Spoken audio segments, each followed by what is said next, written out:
When we look at industrial plants, 45% of their monthly energy spend is a direct result of lighting. Now, 45% in this space represents some big numbers.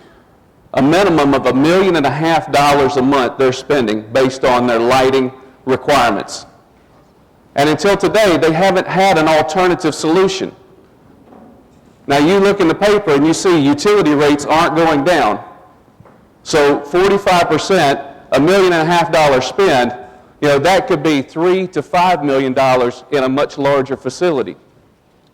Some of you folks are from California here tonight, and you recognize some things called Dark Sky Initiative. So in addition to the high energy consumption, we're also faced with what's called light pollution. And there's numerous organizations out there today who are trying to get these companies to address how much light is lost or spilled into the skies.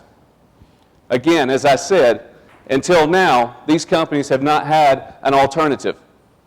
Let's fast forward Bright Light Systems, because what Bright Light Systems is doing with the breakthrough in this industry is we're bringing together technology in tandem, or what I'd like to call a three-legged stool.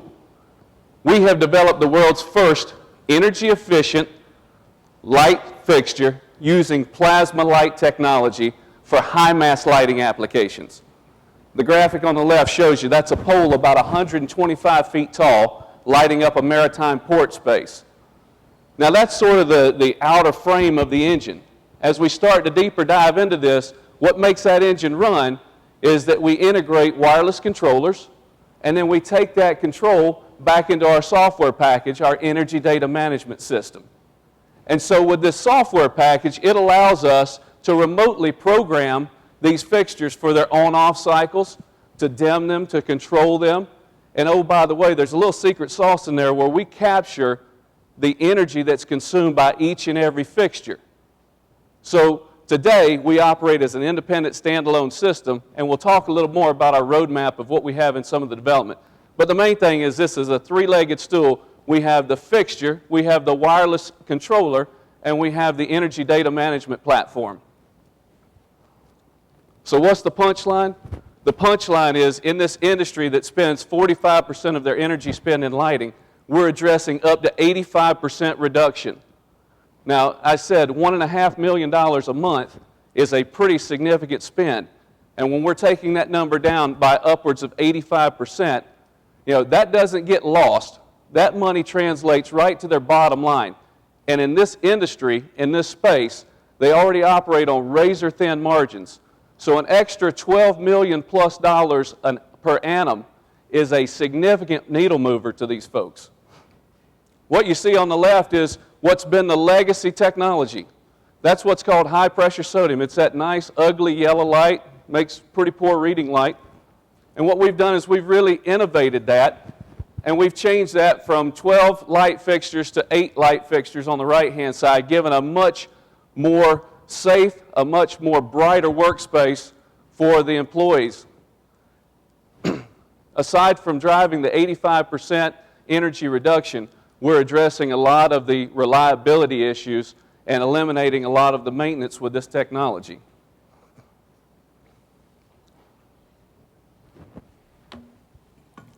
How many of you understand what a metal halide is? Some of you may have seen one. This is what's been around since 1962. This happens to be a 400-watt fixture.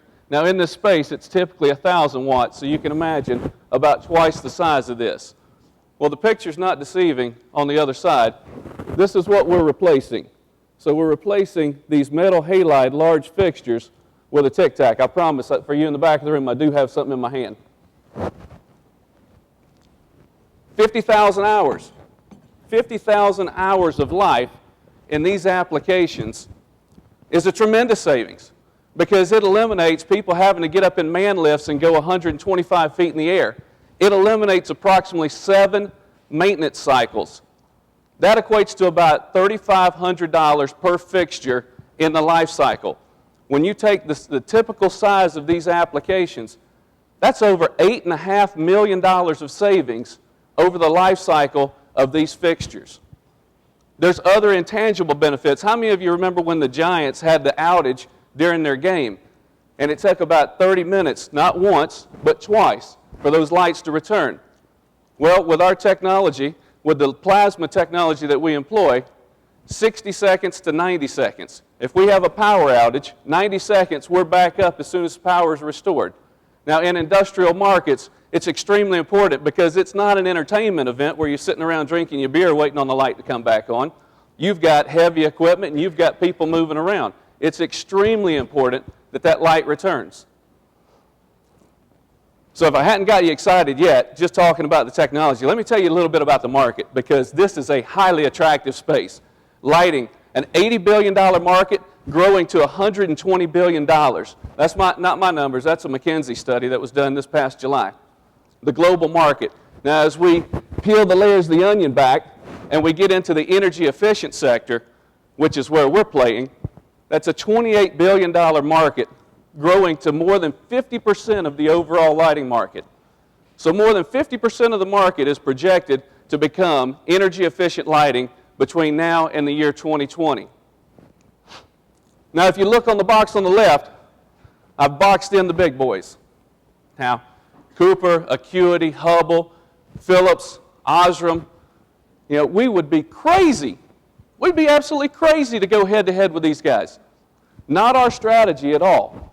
If you look on the right, what I've highlighted are a couple of companies who've done a great job of identifying these micro-verticals. And that's exactly what we're doing. Musco, leader in entertainment stadium lighting. Dialight, leader in, in harsh and hazardous areas, primarily refineries and petrochemical plants. LSI, leader in canopy lighting for all the retail gas stations. Cree, most of you know them for their LEDs, but they also acquired a lighting company that's a leader in street and area lighting. So this really ties in nicely to prove that companies can go and break into these micro verticals and be very, very successful. And that's exactly what Bright Light's doing. Our primary market is focused on the maritime ports, where we've developed the products and the systems that drive the user value proposition with short paybacks, typically less than 3 years, and high ROIs. Now, this space is extremely attractive as well in terms of a micro vertical because those big boys, they're not playing here. This is a legacy market. I told you, 40 years with no change in this area. But here's the mathematics behind it. 350 ports in the U.S. alone, an average of 200 light poles in those ports, 12 fixtures per pole, 840,000 fixtures. This is not small potatoes. Our average price, $2,500. That's how we get back to $2.1 billion of already addressed served market. A direct retrofit for us. Our out-of-the-gate customer gives us tremendous scale, 42 facilities around the U.S. Now, to keep our laser-focused execution, we've got a direct team, a direct sales channel going into that port space. Now, you can't cover 350, but the reality is there's about 20 really key players in this market. So getting after these 20 key large accounts is what's most important to us. We have and continue to develop our third-party channel, which also is supported with the same type of application in the airports and in the railroad intermodal yards.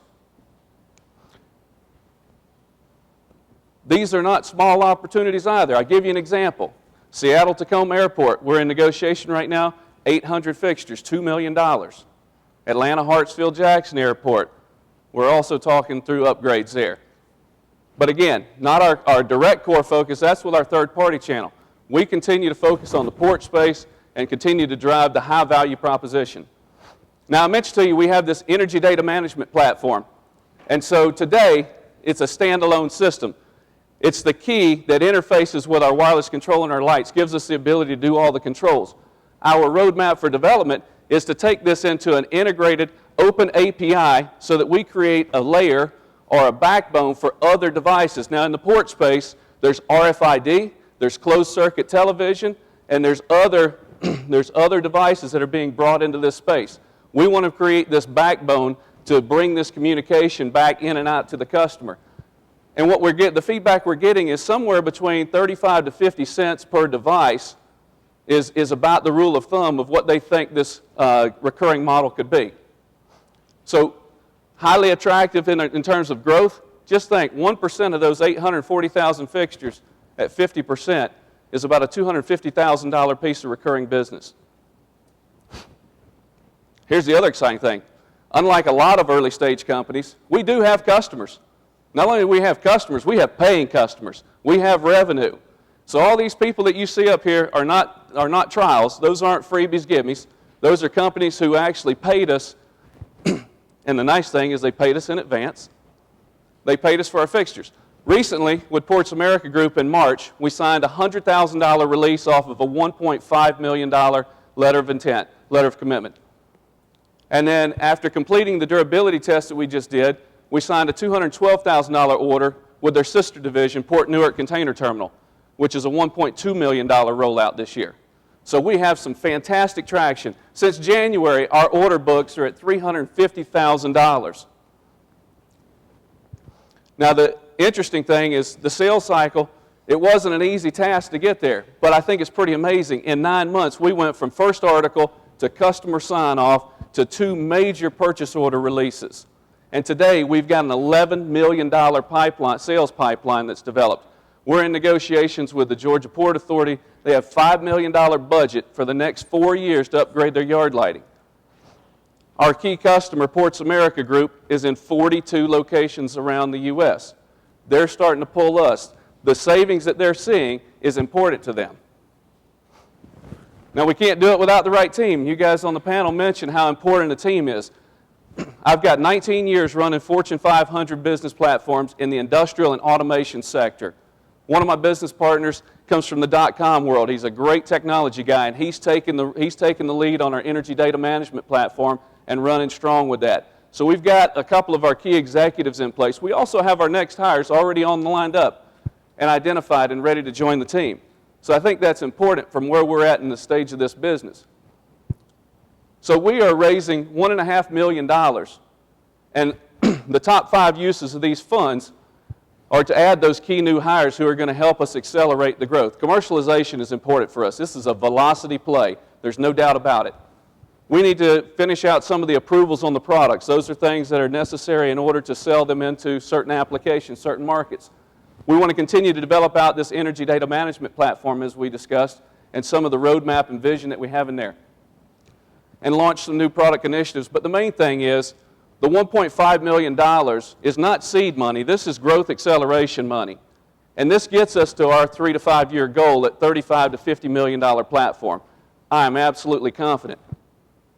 If you look at our revenues, last year, in the year that we were doing all of our pilots and all of our beta units and doing most of the development, we actually transacted $72,000 worth of pure business. It was about a $36,000 loss on the year. This year, fast forward, we're projecting $3.1 million in revenue and about 11% EBITDA, so a little over $350,000 of earnings before interest and tax. Now, I can't tell you how pleased I am to have been chosen as one of the 4 finalists of this business launch competition. Thank you for your time, and I'll welcome any questions.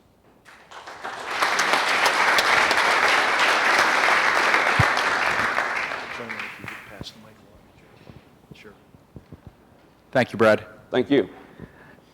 So if you could help us understand the sales process, your go-to-market, it sounds like you're targeting initially ports, airports, and rail yards. Is that correct?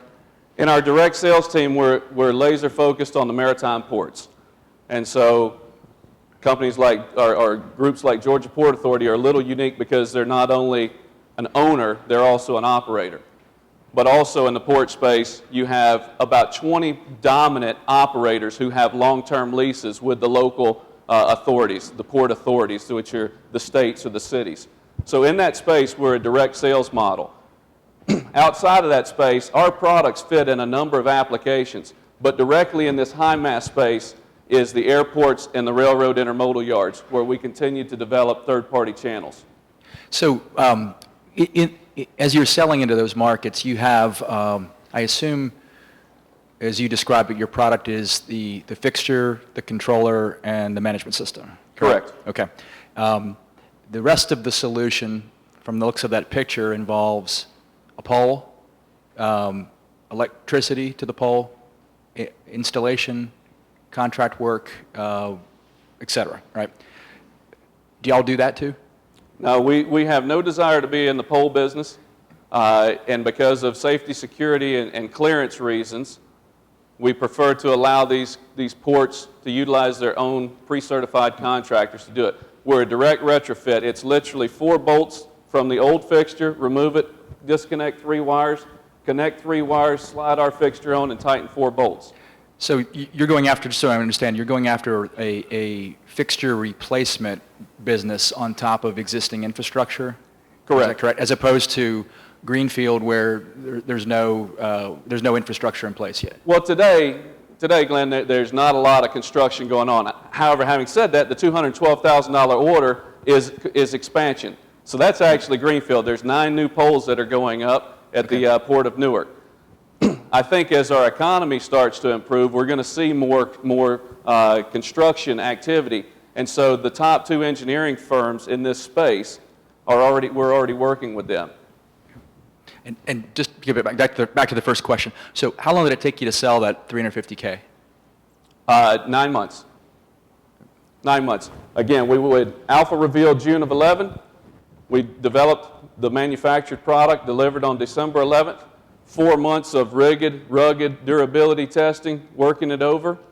Customer signed off on it, released tranches. Hey, Brad, what's the price of a light bulb, of a fixture, if you will? It's 2 different questions. The price of the lamp. So you said 12 fixtures per pole, so do you charge by the pole, by the fixture? We charge by the fixture. And so it's about $2,500 per fixture. And could you talk a little bit about the story of the technology? Who invented it? How did you guys come into owning the technology or developing the technology? What was the team that did that? Where are they now? Yeah. Similar to GE's commercialization of this, there's only about 5 manufacturers worldwide who make light bulbs, and there's hundreds of light fixture manufacturers. Similarly to the plasma, the light-emitting plasma technology, we partnered with the world's premier manufacturer, a company called Luxem Corporation out of Sunnyvale, rated as the number 2 clean tech company in 2010 in the Silicon Valley. And we've got a deep, deep relationship with these guys to the point that their CEO sits on our advisory board. So we actually first started the development in high mass with LEDs because that's where our founding was. We quickly learned that LED couldn't accomplish this application. It looked bright up top. When you stood under it, you felt like you were standing in the dark. And the engineers took all their measurements and said, no, it doesn't work. We then went back to the drawing board, and interestingly enough, we started our first development with light-emitting plasma with a company called Topanga. And Topanga was honest enough to tell us that they couldn't scale fast enough. They're just too far behind. And that's when we got engaged with Luxem, which is the world's leader when it comes to plasma technology. So they own the fixture technology? No, they own the light source. We own all the IP around our fixture. We own all the IP around integrating wireless controls into a high-mass fixture. We own all the IP around the energy data management collection around high-mass fixtures. The IP they own has to do with this light source. That was a great presentation. You mentioned the $2,500 per fixture. Could you walk me through the math on the ROI? It sounds like that's probably a higher per unit upfront cost than the existing lamps, but the payback is based on reduced labor costs due to longer life and energy efficiency. Can you just kind of sketch that out for me? Absolutely. So the question is about the ROI and the payback tied to this $2,500 price point. And so when you take the cost of the lamp, we're actually reducing what's been optimized by the engineer of the customer is they want to go from 12 to 10. So we're taking a 20% reduction on the exterior, so what's facing the water. On the interior, they're going from 12 to 8, so we're seeing a 25% reduction. So when you look at the cost of relamping a pole, that's a key savings. The other side of it is the maintenance cost. As I said, we're eliminating about $3,500 of life cycle maintenance per lamp. So each of those goes into the equation, and when we do the mathematics of what's the acquisition cost, we actually put in the installation cost as well. But we also take out the operational through the energy efficiency, through the maintenance reduction, and that's where we've calculated about 2.6 years on a typical rollout. And what is the comparison just on the upfront cost? I understand that you can allow them to use fewer number of fixtures, but just upfront CapEx on day one, how does it compare? I'll give you an example that I can speak to. The CapEx there is about $1.5 million to retrofit a 200-acre site. 200 acres has 90 light poles. So we're going to put in about 900 fixtures, somewhere between 800 and 900 fixtures. So being a first in, we're not at $2,500. Their sister company's getting the $2,500 price. But so that's sort of the rollout of this. Can you talk a little bit about your competition in the fixture space? So so I can understand it, you're essentially reselling the bulb that you're buying from Luxem, and then but in the fixture is your IP. Can you talk about the competitors that you have in the fixture space? And I saw 11 claims filed for your pilot. What strength you think those have in preventing someone else from producing another fixture that's a little bit cheaper, let's say China, and then working with a contractor to undercut you? Sure. So the question is, what's really our runway and our protection, if I can restate it properly. And so today what we do is we buy the light sources from Luxem, just like you buy this from GE or one of the other companies. And we incorporate this into our design of our fixture. The IP is around the reflector. It's around the overall fixture itself. As I say, it's around integrating wireless controls on this light fixture. It's around taking the wireless control detail back into our energy data management. Are there competitors? The incumbent is a company called Holophane, who's owned by Acuity Brands. And so they have the dominant position of the legacy products in this space. They have not ventured into developing an energy efficient alternative. We have had companies in China trying to develop LEDs that are failing miserably. And we know that because we started in the LED space. We know there's not enough, sorry to get engineering detail, efficacy out of an LED to take the light from 125 feet in the air to the ground. So today, we are the first mover into this market. Now, we're not silly enough to think that nobody's going to chase us, but we've got a very ironclad relationship with Luxem that prevents them from selling the LEP light source into the high mass space. So you have an exclusive deal with them to be their reseller for this Yes. space?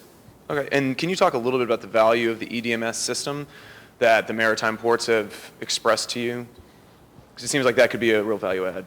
Yeah, the EDMS, our energy data management platform, and I'll be honest, we're still working through and thinking through the model because we do see this as a great opportunity for a recurring revenue stream. And so today, what it allows this space to do is to challenge their utilities, because all they get is they get a bill at the end of the month, okay? And that bill's coming off of the various substations within these areas. They have no way to challenge that. And, they have to take for word what the companies are saying. This week we have PG&E, who's just committed, Pacific Gas and Electric, the California utility, has committed to doing a study with us, and they're looking to embrace and endorse the technology for a rebate program. So for the user, the energy data management gives them information that they didn't have before. It also gives them the ability to remotely control these fixtures. Now, have you ever driven past a street light that's on in the middle of the day? It's probably because they use a mechanical photocell that's gone bad. So with the EDMS, we have some ability to look at the status of these lights. And what we're developing is reporting to say, hey, these lights weren't programmed to be on, but your light is on. So you can start to see when there's troubles and problems within the system itself. So they're seeing it as, I'm getting my energy report, I'm also getting some status out of these things, and it's allowing me to go back and challenge my utilities. Great presentation, by the way. You should maybe consider running for president. You're actually pretty good. I'm curious, in the pipeline that you currently have, how much of it needs UL or CE certification to be executable? About 65% of it. The beautiful thing is on our flagship product, this high mast, we're in the process right now of doing the UL certification. So before we actually send these orders out into the field, starting in June, rolling through July, we have the UL certification on them. There's a lot of spaces that ETL is fine, and we have ETL certification, which is just another regulatory body. And then one other question, a little bit on the competitive side. So assuming this is somewhat of a commodity product that you're getting from Luxem, what happens when they're ready for replacement? Is there something unique about once you've installed this that they won't go to some other vendor? Commodity. Oh, God. When you start thinking about the replacement piece of this, it's the lamp. And so these lamps are designed in this typical application. 50,000 hours is about 11.4 years. So in the replacement cost as we stand here today, and it's kind of like LEDs, is continuing to diminish. And so today this is about a $175 replacement. So a little bit more than the lamp. And again, it's not the cost of the lamp, it's the cost of the guy going up in the cherry picker in the lift 125 feet up in the air. It's that unionized labor. So, you know, we think that we've got a great runway here ahead of us. I've been getting a lot of coaching and counseling from the retired chairman and CEO of Acuity. And so I've asked a lot of those questions. So why is Acuity not going to jump into this space? He said they're not nimble enough. They can't react quick enough. It'll take them 2 to 3 years to go out and develop something like this. So what you've got to do is you've got to capture significant, you've got to get some significant traction. And then their only option is to go in there and try to reduce price. Or what they'll probably do is if you guys achieve your $35 to $50 million target in 3 to 5 years, they'll look at you and say, I don't need to develop it, I want to buy you. I think you're a perfect opportunity for me to acquire this. You've got traction, you've proven the technology, and so this is the kind of acquisition that we like.